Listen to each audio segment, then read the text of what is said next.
몇 주 전이었죠. 페라퍼스에 관한 예화를 여러분에게 소개해드리기도 했지만, 저는 그렇게 한번 생각해봐요. 세상에 우리가 솔로몬 왕이 말했던 것처럼 세상 모든 것이 좀 헛되고 헛되다 이렇게 얘기하지만, 그 중에서도 가장 헛된 것이 무엇일까 한번 생각을 해봤어요. 그러니까 솔로몬 왕이 그야말로 돈, 권력, 명예 이런 걸 전부 다 가져갔는데 헛되고 헛되고 헛되고 헛되다 이렇게 얘기했는데, 제가 몇 주 전에 여러분에게 연예인에 관해서 좀 예화를 드렸던 것처럼, 그 중에서도 연예인들이 누리는 인기라는 거 있지 않습니까? 그게 아마 가장 헛되지 않을까 그런 생각을 해봐요.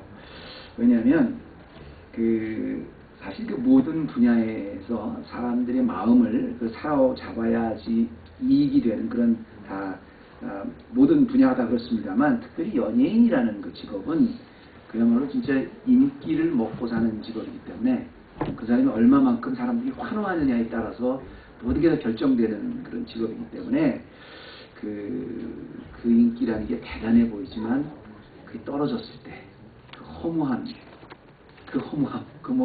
대단하죠. 그래서 이제 연예인 분들이 이제 인기가 떨어지면 마약도 하고 또 심지어는 다 나와서 자살도 하고 그러지 않습니까? 그게 왜냐면 너무 허무해서 그런 거예요. 사람들이 막 갈채, 환호, 막 이렇게 격려, 박수 이런 거 뒤에 무대에 내려왔을 때 그 허무함, 아무것도 안, 또 인기가 떨어졌을 때 그 허무함, 그걸 감당을 못하기 때문에 마약도 하고 그런 겁니다. 이거 제가 하는 얘기는 아니고요. 유명 연예인이셨다가 이제 장로님이 되신 그분이 간증하는 이야기를 제가 들은 걸 옮겨드리는 거예요. 그런데 말입니다. 여러분 정도의 차이는 있지만, 사실 우리가 연예인만큼은 아니라고 해도 사실 우리들 자신 모두가 어떻게 보면 이 군중들, 여러 사람들로부터 인정받고 싶고 갈채받고 싶고 거기서 좀 레코나이즈 되고 싶고 그런 심리는 다 있어요. 왜냐하면 하나님께서 사람을 만들 때 혼자 만들지 않으시고 이렇게 서로 사회를 이루고 가는 사회적 존재로 만드셨기 때문에, 항상 우리 사람들 혼자 있을 때보다 그룹 속에서 더 자신의 가치를 느끼는 건 사실입니다. 또 그룹이 이렇게 가게 되면 같이 따라가면서 자기가 어떤 세이프티 넷이랄까요? 어떤 거기에 대한 그런 안정감을 또 느끼는 것도 사실이지요.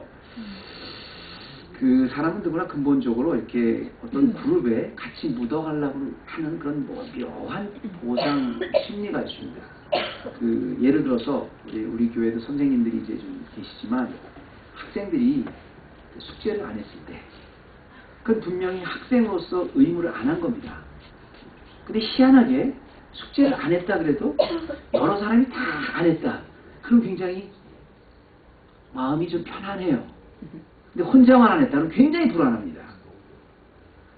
자기가 잘못했다. 근데 보니까 주위의 사람들이 다 같이 잘못했다. 그럼 뭔가 조금 덜 불안해합니다. 이게 보상 심리라는 겁니다.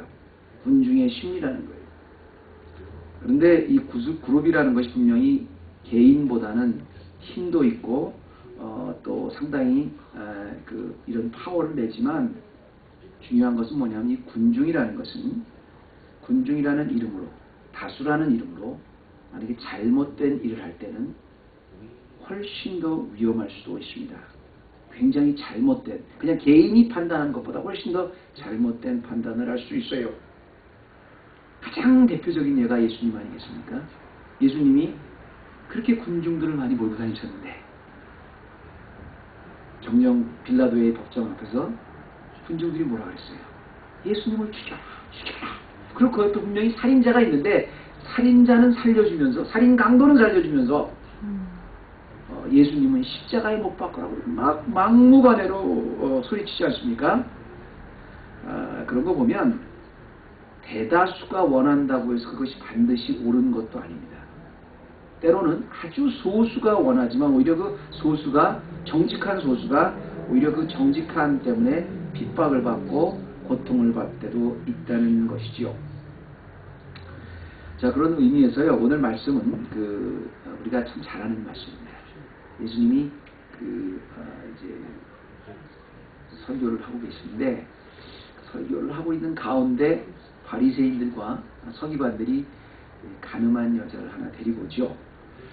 그랬을 때 우리 율법에 보면 이 가늠한 여자는 현장에서 잡히면 돌로 치라고 했는데 예수님께 그렇게 말합니다. 이거 돌로 칠까요? 이렇게 물어보죠.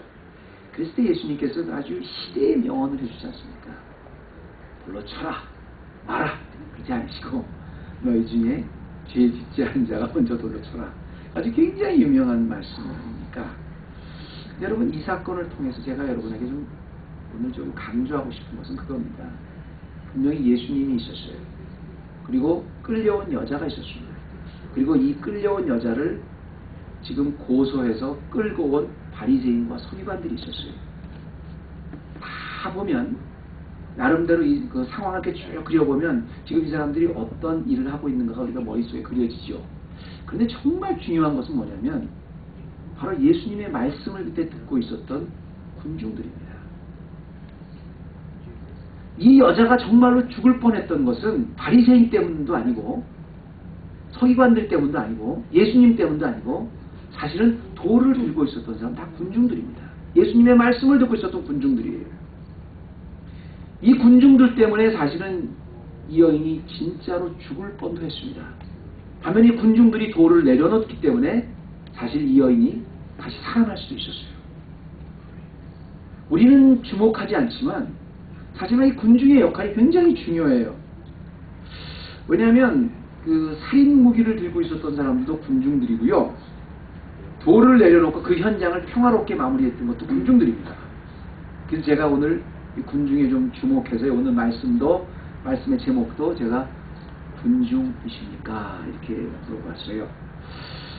특별히 오늘 말씀 뭐라고 시작하냐면요. 1절에 예수는 감람산으로 가시다 이렇게 말씀하시면서 아침에 다시 성전으로 들어오시니 2절에는 다시 성전으로 들어오시니 뭐라고요?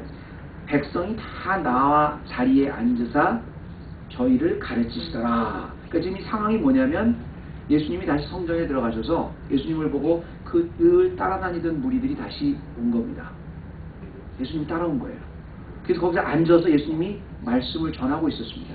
그런데 바로 이때 그 군중들 앞에서 예수님께서 말씀을 전하고 있을 바로 이때 바리새인과 서기관들이 가늠한 여자를 예수님 앞에 끌고 온 것입니다.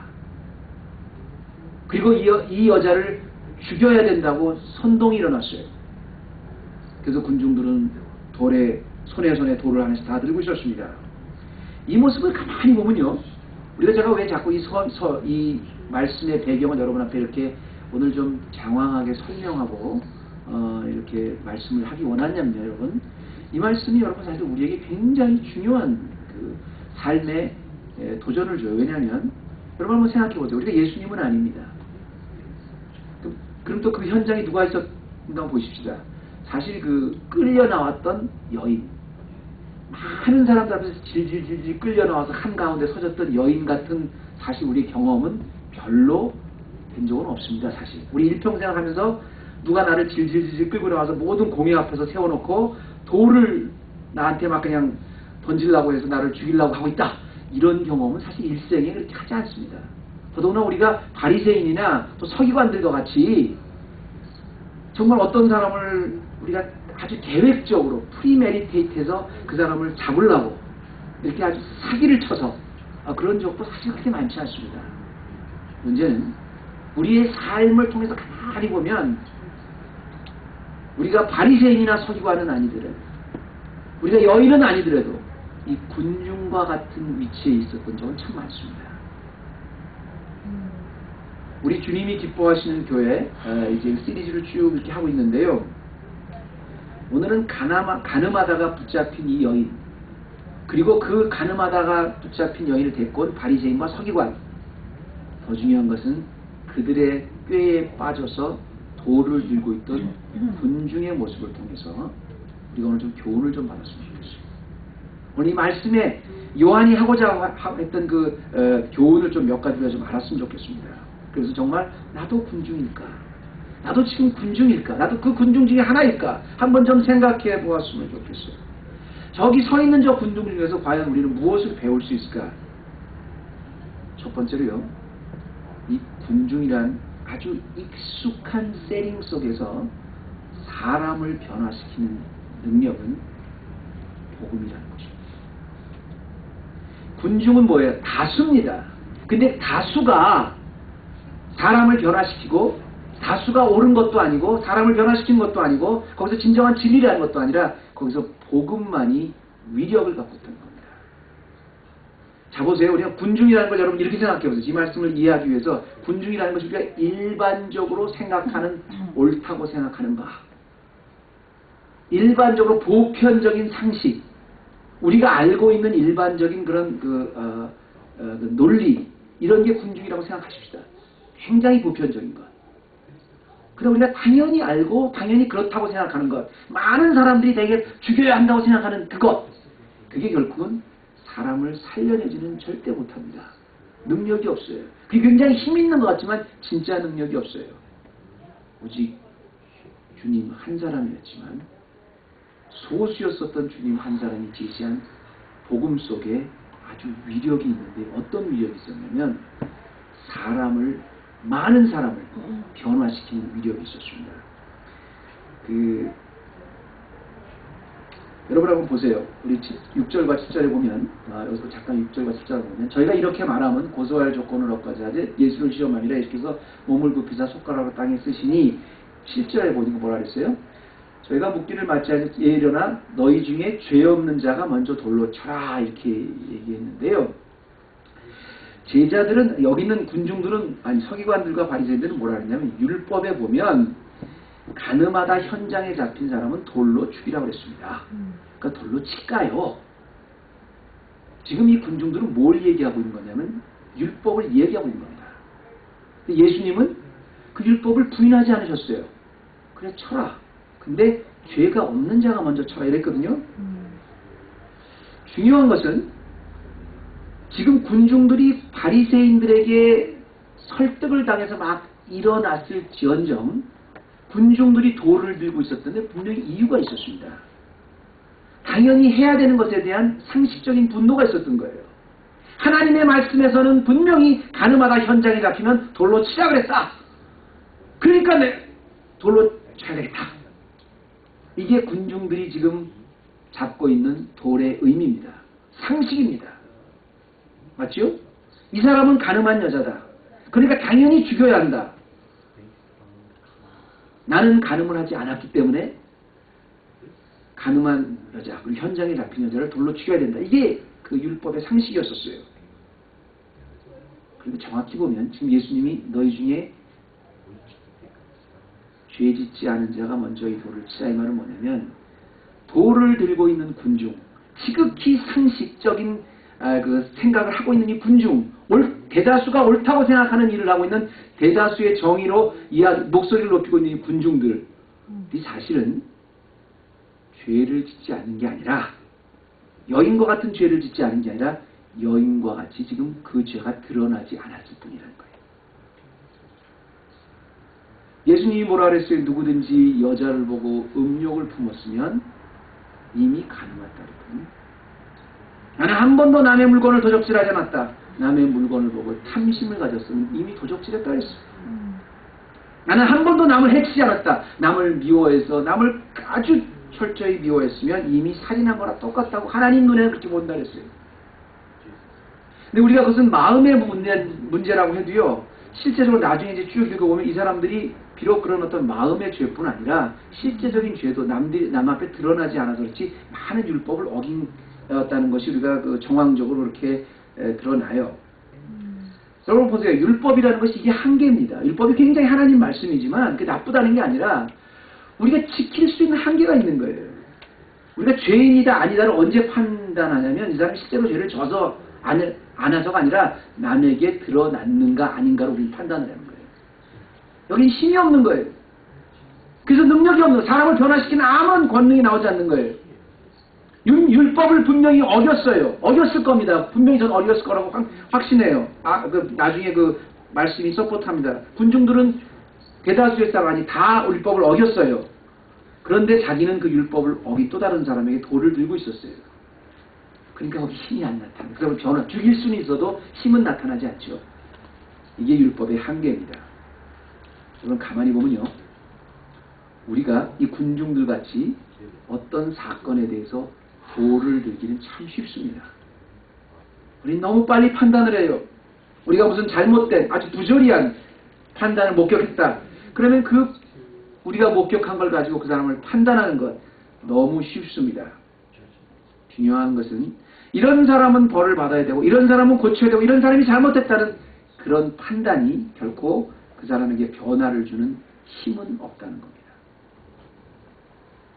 그러나 정말 예수님은 단 한 사람이었었지만 너희 중에 죄 짓지 않은 자가 먼저 돌을 쳐라 라고 하는 그 복음의 진수, 모든 죄악을 다 알고 있으면서 그 우리가 죄인이라는 것을 꿰뚫고 그래서 우리가 복음이 필요하다는 것이라는 그 복음의 진수는 여인도 군중도 그 마음을 파고들었어요. 능력이 있으니까. 요즘에 신문에 여러분 보면 한국의 뿐 아니라 유엔 대사가 이렇게 뭐 북한 문제 때문에 막 얘기하는 게 나오죠. 그래서 북한이 무슨 뭐 핵을 만들어서 하여튼 뭐 핵실험을 했다 그래가지고 유엔에서 제재를 한다 뭐 그런 뉴스가 굉장히 많이 나옵니다. 한국이라는 그런 나라가 전 세계에 이렇게 많이 뉴스가 된 적은 없을 거예요.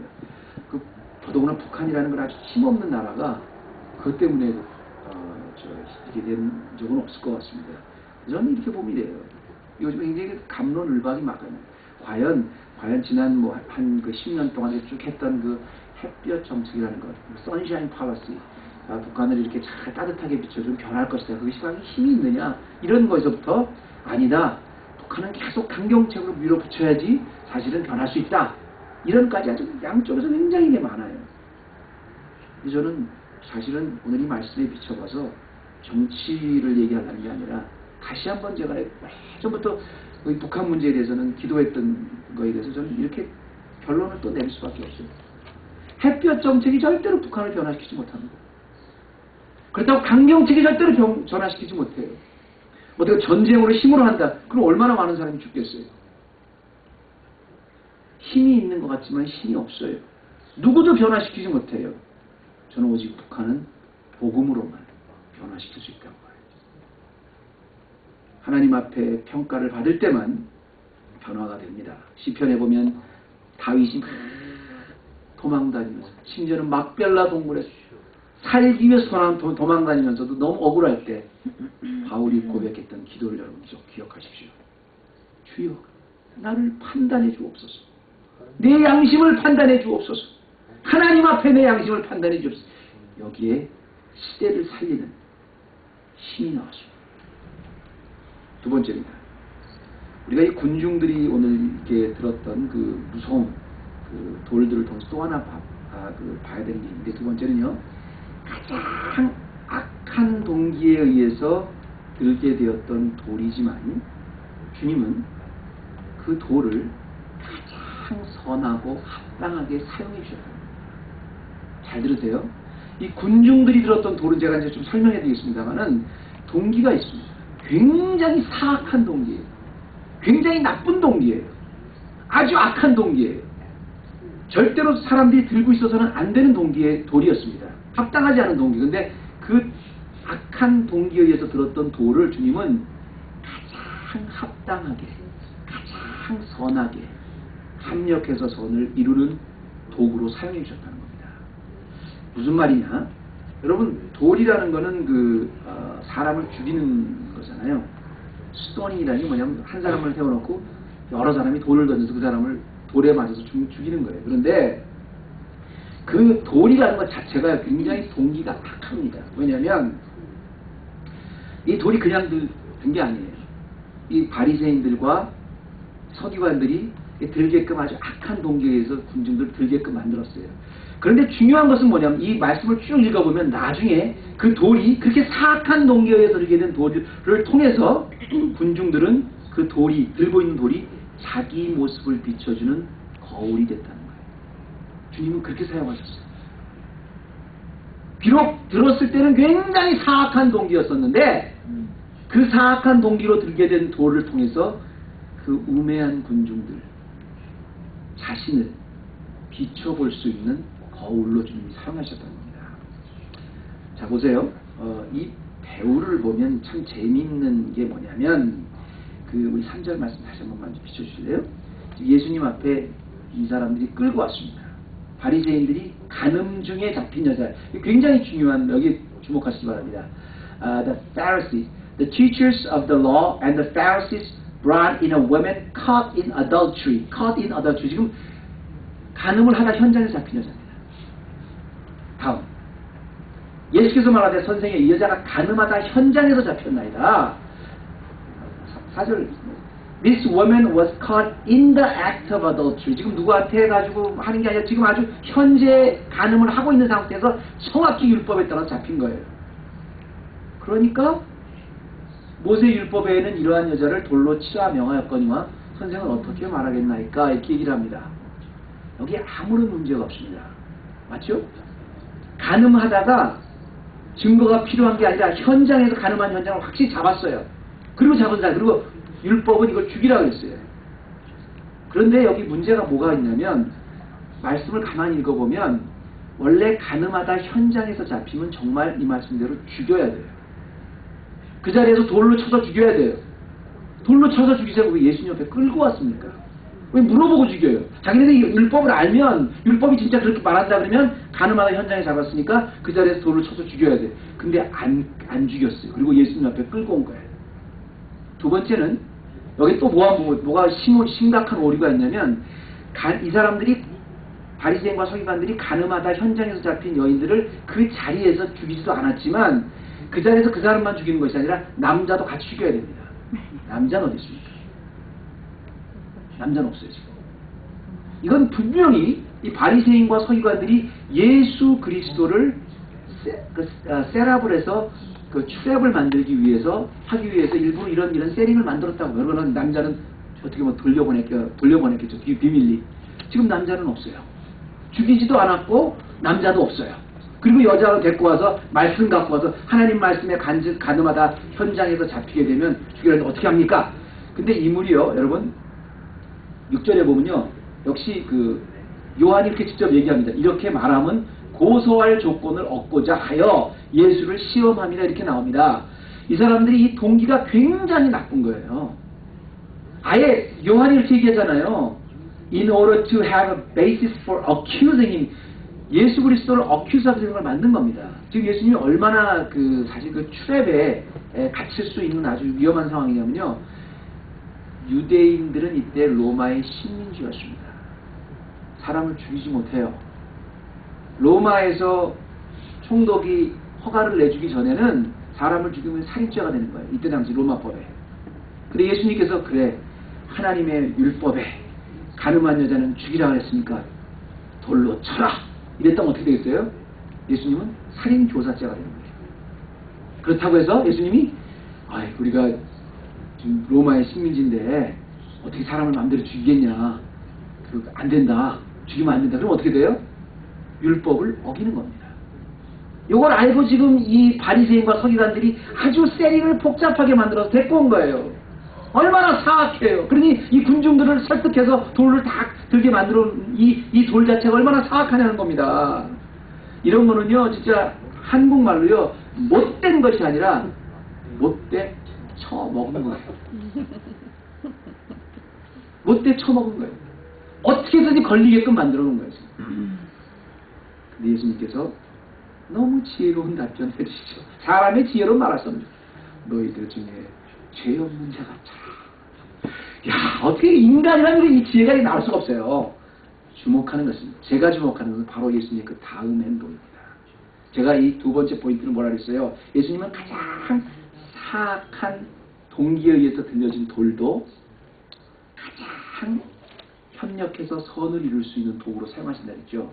예수님이 너희가 주목해서 너희가 죄 있는 자가 먼저 쳐라오고 다음에 8절에 뭐라 그러시냐면요, 계속 뭘 쓰셨습니다. 그러다가 제자들이 와보니까 다시 몸을 굽히셔서 98절에 다시 몸을 굽히사 손가락으로 땅에 쓰시니 Again, he stooped down and wrote on the ground. 예수님께서 계속 땅에다 뭘 쓰고 계셨어요.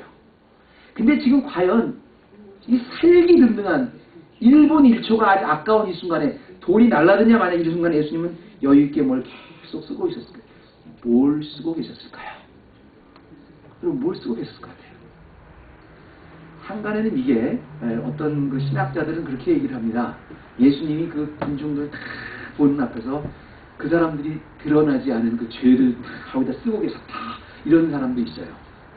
근데 그럴듯해요. 왜냐하면 저 사람들이 돌은 들고 있지만 이건 지금 돌이 드러나지 않은 죄일 뿐이지 사실 그 사람도 언젠가 다 죄인들이야. 그걸 주님은 아시고 그 죄를 다 쓰시니까 양심의 가책이 돼서 그랬다. 뭐 이런 사람도 있습니다. 여러분은 뭘 어떻게 할때요? 요즘 여러분 예수님이 그 바닥에다 뭘 쓰셨을 것 같아요? 저한테 한번 물어보실래요? 저는 예수님이 무엇을 쓰고 계셨냐면 모르겠습니다. 성경이 얘기하지 않아요. 정말 그들의 죄를 썼는지 뭘 썼는지 몰라요. 그 죄목을 썼는지 몰라요. 다만 무엇을 쓰고 계신 그 과정을 통해서 막 살기 등등했던 그 군중들이 예수님이 무엇을 쓰고 있는 그 과정을 통해서 그 돌을 내려놓게 하는 과정으로 사용하셨던 겁니다. 군중들은 그냥 예수님이 말씀하셨을 때 그 돌만 내려놓은 것이 아니었습니다. 여기 보면 양심의 가책을 받았다 그랬어요. 양심의 가책을 받아서 9절에 보면 저희가 이 말씀을 듣고 양심의 가책을 받아 어른으로 시작해서 젊은이까지 어른에서부터 젊은이까지 전부 다 하나씩 돌을 다 내려놓기 시작합니다. 그리고 예수와 여자만 남게 된 거예요. 예수님은 죄 없는 자가 먼저 돌로 쳐라 했을 때 그 군중들의 돌만 내려놓고 한 것이 아니라 그 사악한 동기에 의해서 들려졌던 돌을 통해서 군중들 한 사람 한 사람이 자기 모습을 들여다볼 수 있는 거울로 사용하셨다는 겁니다. 이 사람들이 왜 섰어요? 저 여자는 분명히 간음을 했기 때문에 죽여야지 마땅한 사람이야. 그래서 돌을 들었어요. 그런데 주님이 쓰는 말씀을 통해서 양심의 가책을 받고 과연 이 돌을 맞아야 할 사람이 저 여자뿐인가? 나는 돌을 던질 자격이 있는가? 나는 돌을 맞지 않을 만큼 율법을 잘 지켰는가? 남들이 보지 않아서 그렇지 나는 떳떳하게 돌을 팔 수 있는가? 그 자기의 모습을 다 거울을 통해서 돌의 거울을 통해서 자기 모습을 다 보내게 하셨어요. 여기서 제가 한 가지 가정을 합니다. 여러분 한번 보세요. 살기 등등해서 한 여인을 죽이려고 돌을 들고 있었던 사람들, 그 돌을 어느 순간 어린아이서부터 어른까지 다 내려놓게 하는 능력이 있었다면, 그렇게 양심을 터치했다면 주님 말씀 앞에서 마음이 터치가 되어서 그 후의 삶이 변한 사람이 없었을까요? 저는요, 이 군중들이 말입니다, 이런 생각을 해요.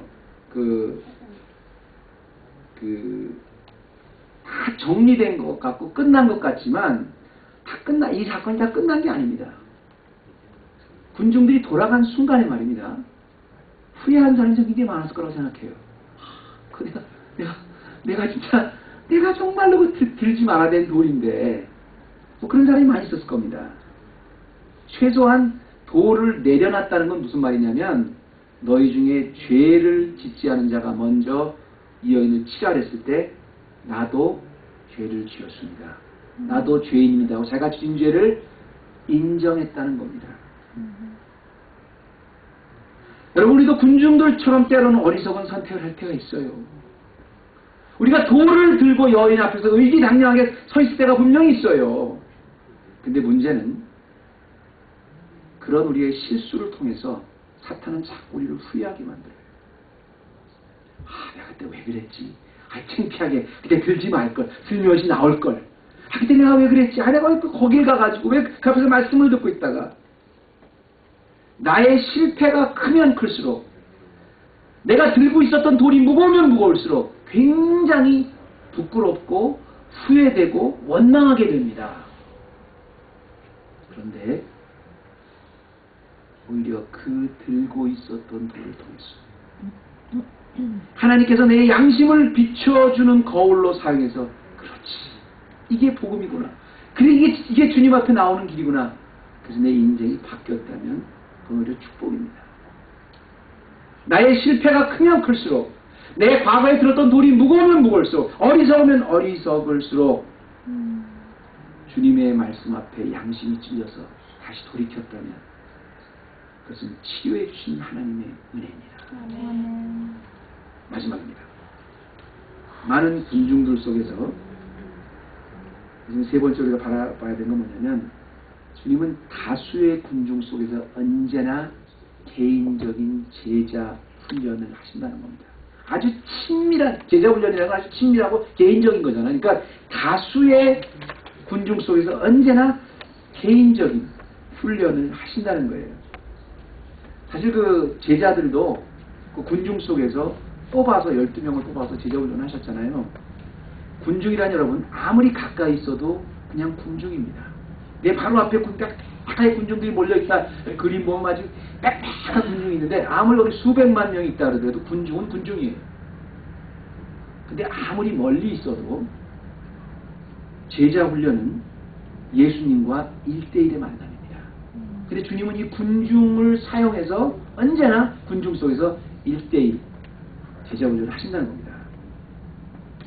제가 양심에 찔림 받은 군중들이 다 떠났잖아요.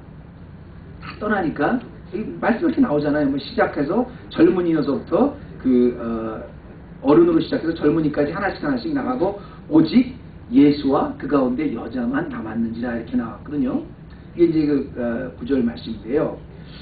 여기서 10절 말씀에 보면 예수님이 그 여인에 대한 재밌는 말을 해요. 10절 말씀 보십시오. 예수께서 일어나 갔을 때 여자 외에 아무것도 없는 것을 보시고 이르시되, 여자여, 너를 고소하던 그들이 어디 있느냐? 너를 정죄한 자가 없느냐? 이렇게 말을 해요. 그랬더니 11절에 뭐라 하냐면, 대답하되 주여 없나이다. 예수께서 가라사대 나도 너를 정죄하지 않는다 이래요. 그러면서 이제 다시는 가서 죄를 짓지 말라. 이 말씀 여러분 한번 주목해 보세요. 예수님이 군중들에게 얘기하실 때와 이 여인에 얘기하실 때 보면 상당히 다릅니다. 군중들을 향해서 뭐라 했어요? 여기서 죄 없는 자가 먼저 이 여인을 치라 그랬어요. 죄를 강조하십니다. 왜? 군중들이 죄라는 것들, 간음죄라는 걸 들고 일어났대요. 그런데 여기서는 계속 예수님이 뭘 지금 강조해요? 죄를 강조하지 않고 뭐라 그러죠? 10절, 11절에 뭘 강조해요? 여자요? 아니, 그 전에.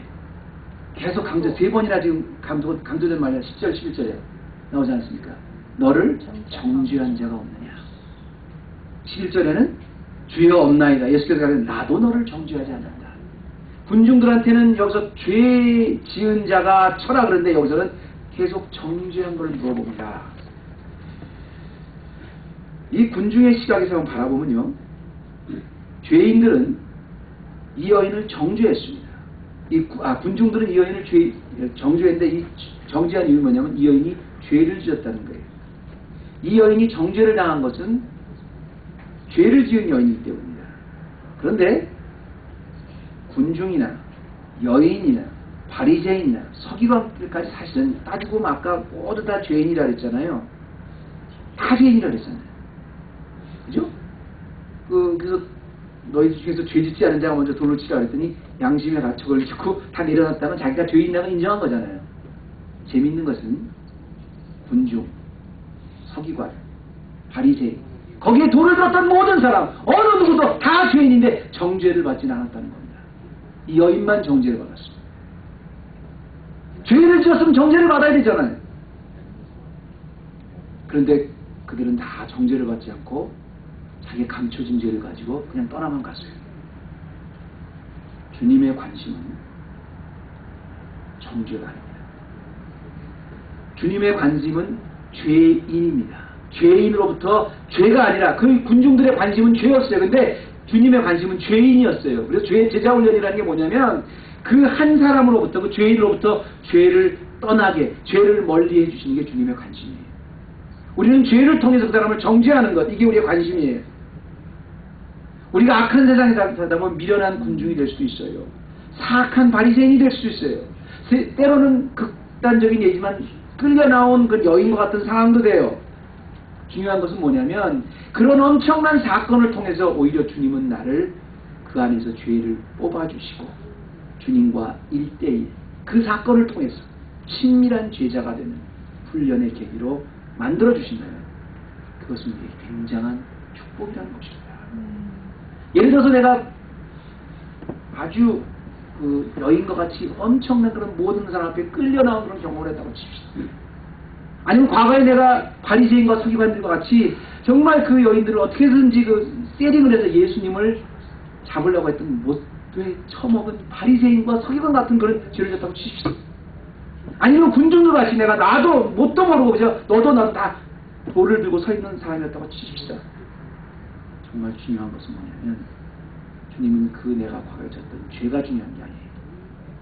그 들었던 돌을 내려놓고 난 그 이후에 그것 때문에 주님과 친밀해지고 주님이 원하는 방향으로 내 인생이 바뀌었다면 이게 제자의 운명이고 이게 주님을 기쁘시게 하는 일이고 그리고 이게 진짜 우리 인생의 축복입니다.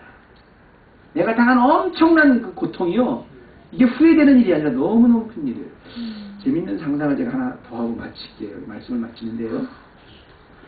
아까 제가 이제 군중들 중에서 이렇게 그 죄를 인정하고 떠났던 사람들 중에서 분명히 양심의 가책을 받아서 주님이 원하는 삶을 살았던 사람도 있을 거라고 생각했죠. 그렇다고 우리가 무슨 생각을 하냐면 그 중에 후에는 우리가 지난주에 봤던 누구요?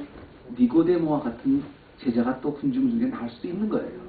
그 주님을 만난 순간에 정말 후회되는 순간이지만 후회와 원망만 하지 않고 다시 주님이 원하는 방향으로 갔습니까? 군중들 중에 분명히 니고데모와 같은 사람이 나올 수 있었을 겁니다. 다시 여인으로 돌아와서 이 여인은 과연 어떻게 살았을까? 여러분 여인의 삶에 대해서 한번 그 후에 생각해 본 적 있습니까? 저는 이 여인이요 어떻게 살았는지에 대해서는 여러 가지 그 우리가 생각할 수 있는 그런 옵션이 있습니다. 그러나 분명한 것은 뭐냐면 이 여인이 어떻게 살았던가 중요한 것은 뭐냐면 이 여인이 이 목숨은 건졌지만 이후로 다시 그 동네에 들어가서 굉장히 전보다 더 어렵게 살았을 거는 상상이 됩니다. 맞죠? 그동안에는 간음을 했던 것은 드러나지 않았어요. 그런데 완전히 간음에다 드러났어요. 예수님 때문에 목숨은 건졌지만 이제 스칼렐레 주홍 글씨가 찍혔어요. 그리고 그 동네가 다시 사는 거예요. 얼마나 끔찍하게 수군거림이 겹쳤겠어요. 얼마나 지금까지는 예수님 만나기 전에는 그래도 몰래 죄를 졌지만 양심에 좀 버렸지만 그래도 사람들한테 떡떡하게 노멀로 그냥 정상적으로 살았는데 이제 누구도 그 여인을 보통 사람으로 보지 않았을 겁니다. 더더구나 바리새인과 서기관들은 굉장히 분노에 찬 그 모습으로 그 여인을 대했을 겁니다. 근데 중요한 것은 이 여인은 예수님 만나고 전보다 훨씬 더 많은 프레셔를 안고 살았는지는 모르지만 오히려 주님 만나고 주님의 제자가 되는 길로 들어섰어요. 이 여인은 끌려 나왔던 그 순간이 인생의 가장 비참하고 가장 부끄럽고 가장 창피하고 가장 원망스러운 순간인지 모르지만 그래서 그것 때문에 평생을 주홍 글씨를 달고 살아야 될지는 모르지만 따지고 보니까 끌려 나왔던 이 자리가 이 여인의 인생에서 가장 축복된 순간이었던 것입니다. 사랑하는 성도 여러분, 가늠하다 붙잡힌 이 여인의 모습 그대로를 사용하셨습니다. 오늘 복음이 주님의 역사를 기록하는데 너무나 유명한 역사로 2000년까지 내려오지 않습니까? 오늘 여러분 어떤 가늠하다 현장에서 잡힌 것 같은 이런 엄청난 사건을 겪고 계십니까? 바리새인과 같이 서기관과 같이 나의 실수로 나의 악한 본성 때문에 여러분 실수하셨나요? 아니면 이 여인과 같이 잘못 실수해서 잘못 발을 옮겨서 부도덕한 일 때문에 내가 큰 위기에 빠졌나요? 아니면 군중들 같이 내가 뭔지도 모르고 그냥 무작정 돌을 드는 실수를 하셨나요? 그 순간을 통해서 주님 만나셔서 오히려 주님 기뻐하시는 삶으로 여러분 축복된 인생 되시기를 주님의 이름으로 축원합니다. 하나님 아버지 감사합니다. 오늘도 우리가 말씀을 보고 이제 말씀을 마칩니다. 하나님 간음한 여인은 참 무서운 죄를 지었지만 지금 생각해보니 오히려 그 순간이 주님과 더 친밀히 만날 수 있는 순간이 되었고 그 이후로 그의 어깨의 짐은 훨씬 더 무거워졌지만 오히려 그 심령의 짐은 이제 주님이 기뻐하시는 인생으로 살게 됐음을 오늘 우리가 보았습니다. 오늘 우리가 어떤 상황에 어떤 처지에 있든 상관하지 않고 이것을 후회하고 원망하고 낙담하는 것이 아니라 오히려 이 실패를 통해서 주님 만나서 주님이 본격적으로 기뻐하고 좋아하는 길로 일평생 그리스도의 영광 위에서 살아가는 우리 헤브론의 모든 복되고 귀한 제자들 되게 하여 주시옵소서. 예수님의 이름으로 기도드립니다.